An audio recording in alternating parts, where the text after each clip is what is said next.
Hey, this is C&D channel. I'm Chris. This is MMA for you. I'm going to be doing my post-fight analysis for the Ultimate Fighter 19 finale. Overall, it wasn't that bad of a card. There were actually some pretty cool finishes from like Drysdale, Martins, Leandro Issa, Lewis. Actually, a good amount of finishes, which always helps a card.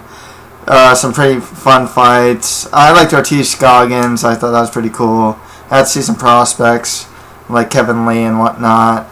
My picks, not the greatest though, 5 out of 11.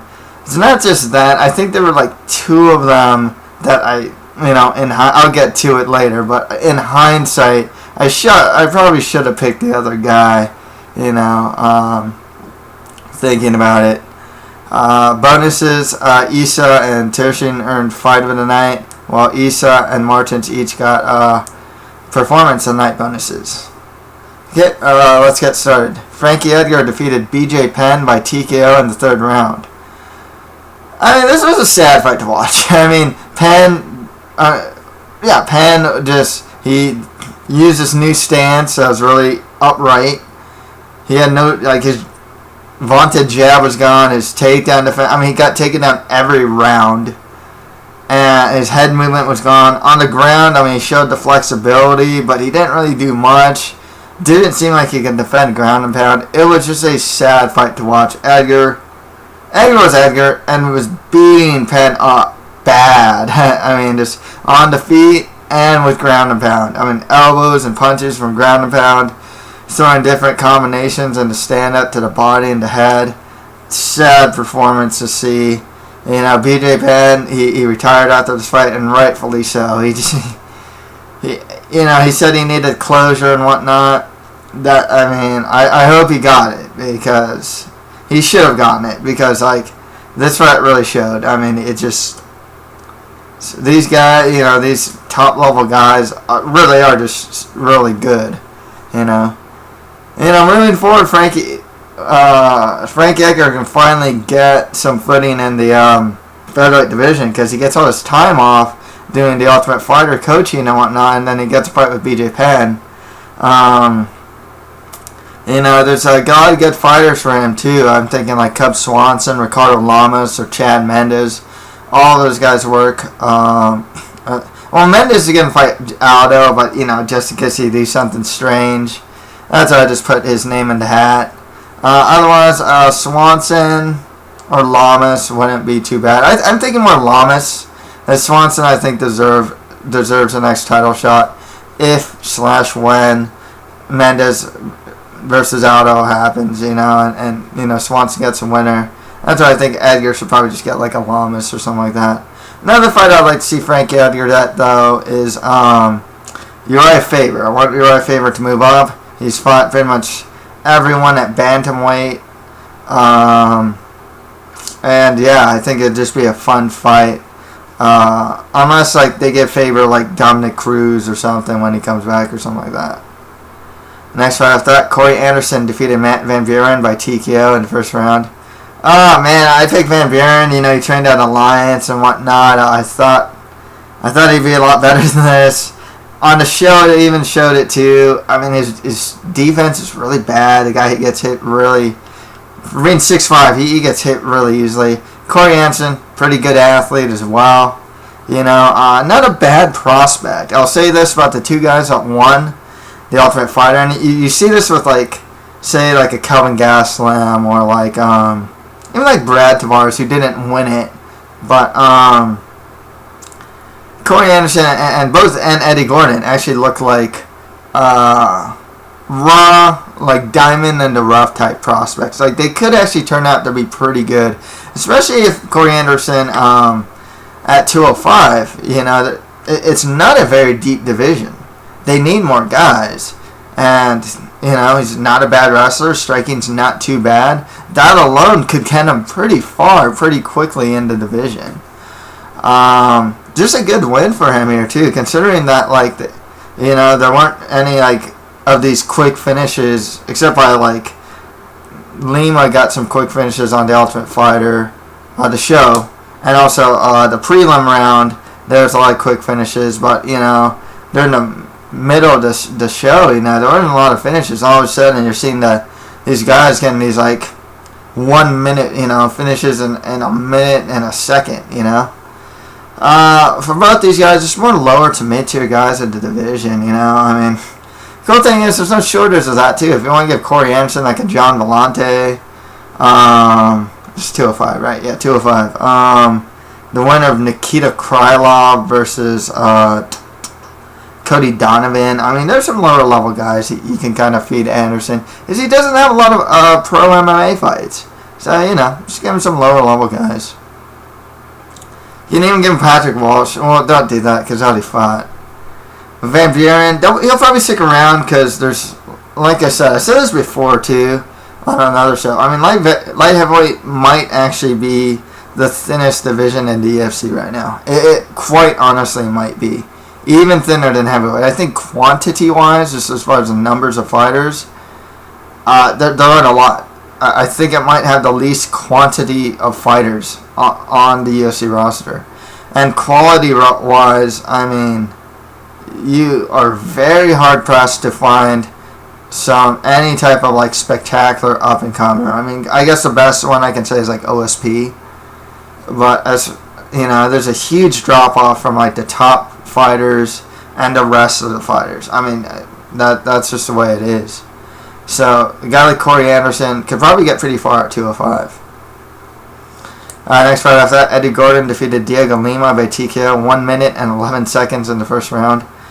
Wow, you know, I've always liked Diego Lima. I've seen him around the regional scene. You know, he fights a lot like his brother. He's a good striker. His takedown defense isn't good, but his ground game's really good. It's just kind of like his brother, you know. But also like his brother, he usually fights at 170. And I can see Lima cutting down to 170 after this. I liked what I see from Eddie Gordon. And from the show, I liked what I saw from him. I want to say he trains at like Cerro Longo. So he also has a good camp behind him. And if he fights at middleweight, it's a good division for prospects right now. There's a lot. There's not a lot of blue chip prospects, but there's a lot of prospects. You know, like Josh Saman, Sean Strickland, Matt Barnett.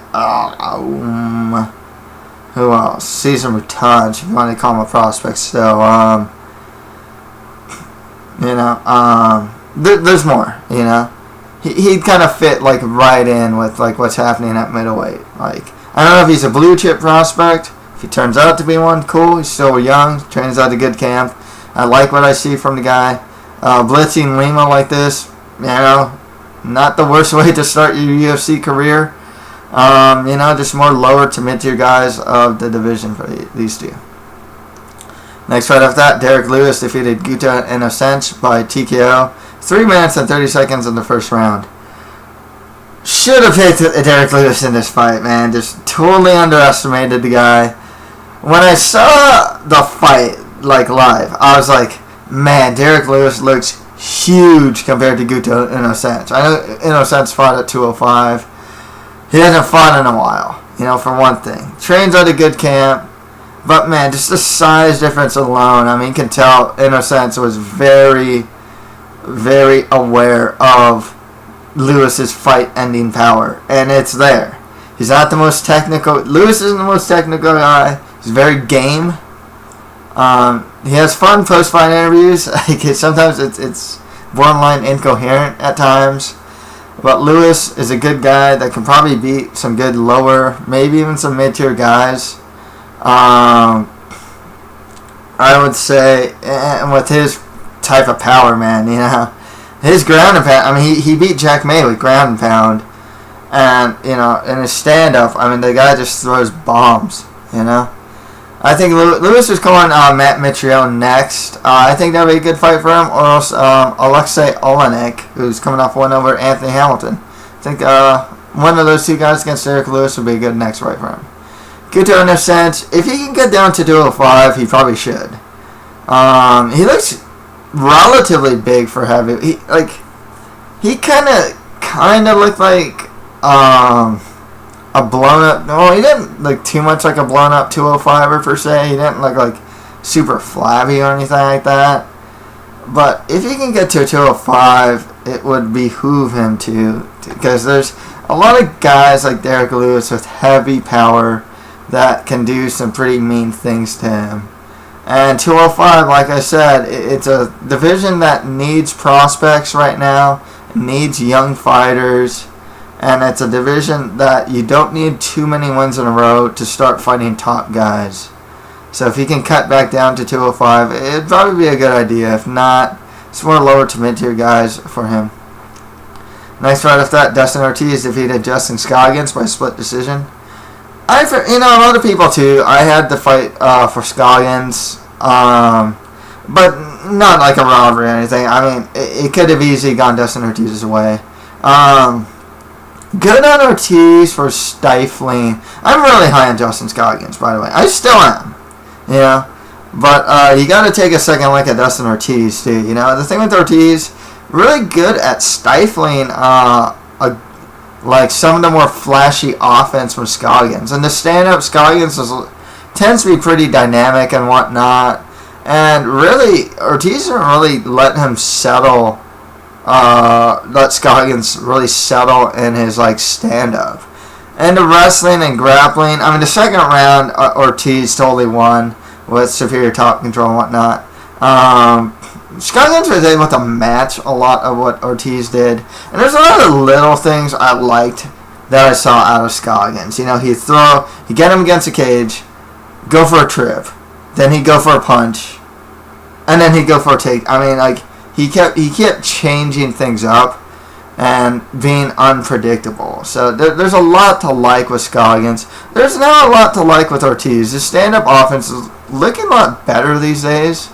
Still needs some, because he's always going forward. He tends to get hit, especially when he's pushing forward, because sometimes he'll leave himself undefended.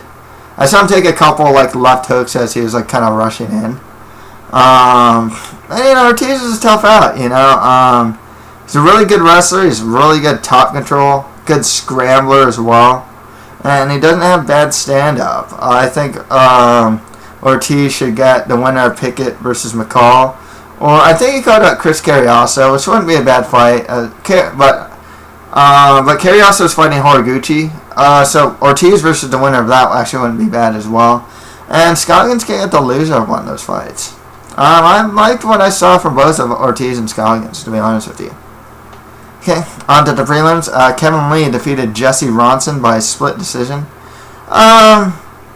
Kevin Lee's only 21 years old, and I like what I see from the guy. He has good wrestling. His stand-up is improving. His boxing's getting a lot better. Ronson, he's not the quickest striker, but he is technical. And he has a good chin, but he leaves himself open. This is 3 losses in a row for Ronson now. I think he's probably going to get cut from the UFC. He's not a bad fighter, but his style isn't going to win him fights in the UFC. But Kevin Lee, like I said, prospect to watch out for. He's only 21 years old, just moved to Las Vegas, training with the right guys. Good athleticism. He's a good wrestler already, and his stand-up is steadily improving. He lost to Ally Aquina, and a pretty good fight too. A close fight. Ally Aquina, hot and cold prospect. But not a bad loss, and this was a pretty good one for Lee. Just more lower to mid-tier guys for him in the division. I'll pretty much be saying that for a lot of these guys too. Well, a good amount of these guys.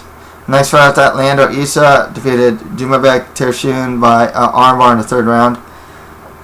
Now, Issa striking, he tried to get some good leg kicks on Tershun, and but he got tagged clean a couple times. Got wobbled a couple times. One thing I did like, though, was that Issa, in the 3rd round, he's down, he gets a point deduction. Totally down on the scorecards. And he aggressively goes for the finish with his dominant skill set. And guess what? He ends up winning.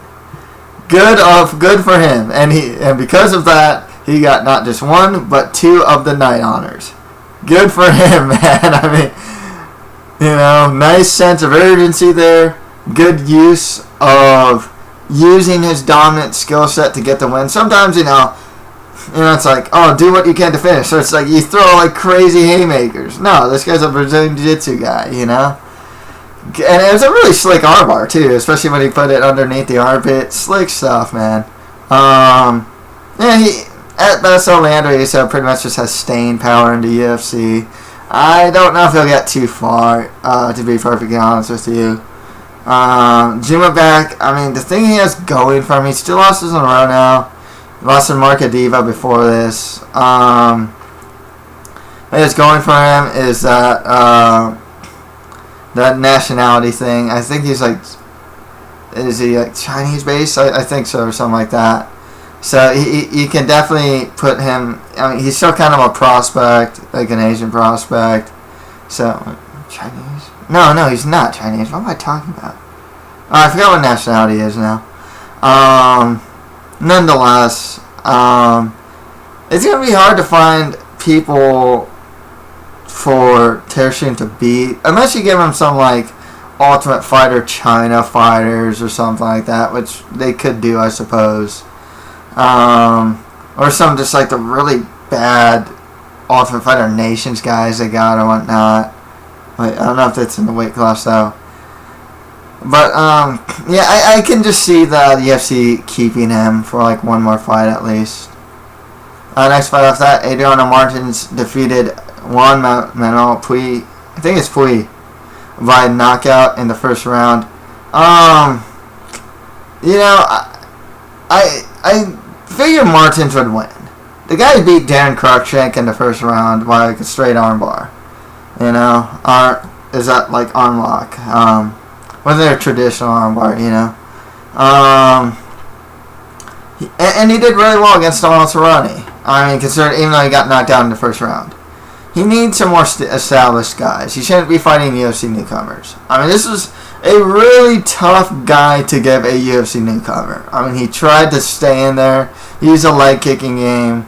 But Martins, honestly, is a good, solid boxer and has a Brazilian Jiu-Jitsu black belt, and he's really big for the weight class. So Martins should probably get like a Ramsey Nejam, Tony Ferguson, Danny Castillo, or maybe the winner of Tibau versus Healy next.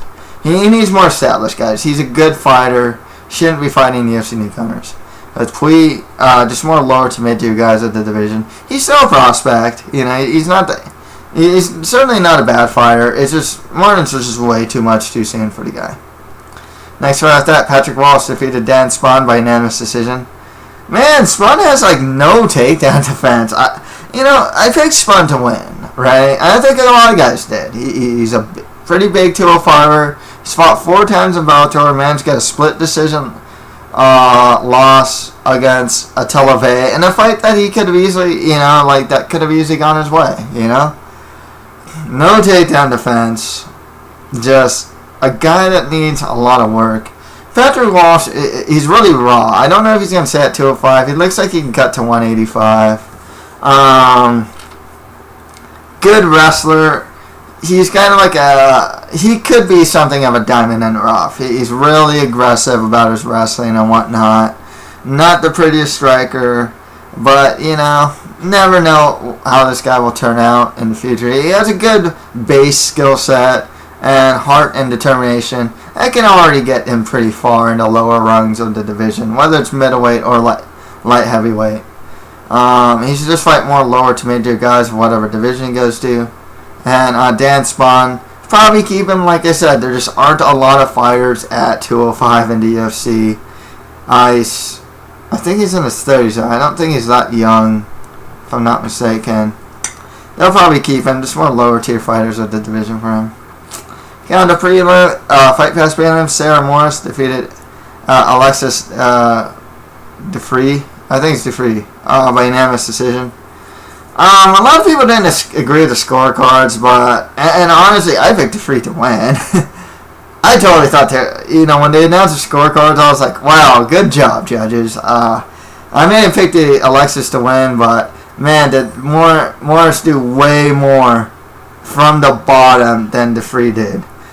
Sarah Morris still needs to work on their takedown defense. She's really flexible. She's good at getting recovering guard. She's got really good cardio as well. But a lot of fighters will probably end up beating Sarah Morris. If she could cut to 115, that might be a good idea. I don't know if she can. If she can, she probably should, though. With Alexis Dufresne, though, I mean, she couldn't even make weight, so that's very troublesome. Both of them should get more lower to mid-tier guys of the female fighters of the division. Like Sarah Morris, let me think, because 135 is not too deep. So I mean, you can give her the winner of Leslie Smith versus Jessamine Duke. Go with the rematch with Raquel Pennington. Or you can go like Alexis Dufresne versus Raquel Pennington, because Pennington lost. Sarah Morris versus Jessica Andrade wouldn't be too bad as well. So yeah, there's some fighters you can give to both of them. And finally, Robert Drysdale beats Keith Barish by rear naked choke in the first round. I think Drysdale is pretty good. He's a good wrestler, and his Brazilian Jiu-Jitsu is top notch. If I'm not mistaken, they weighed in way below the 205 weight, like not way below, but below noticeably lower than the 205 weight limit or something. Someone pointed that out to me. So I gotta wonder if these two will cut to middleweight. Drysdale is a good addition to whatever weight class. He has one extremely superior skill set, and looks like he's rounding out the other parts of his game as well. And if he ever goes to the ground, I mean, it's like Maya or Jacare or something like that. Where it's just kind of like, if it gets to the ground, the fight can change. And that's the way. That's how good Drysdale is, Just more lower to mid-tier guys of the division for both of them. So that's pretty much it for my Ultimate Fighter 19 finale post-fight analysis. If you have any comments, just leave them below. And that's it for MMA for you. Thank you guys very much.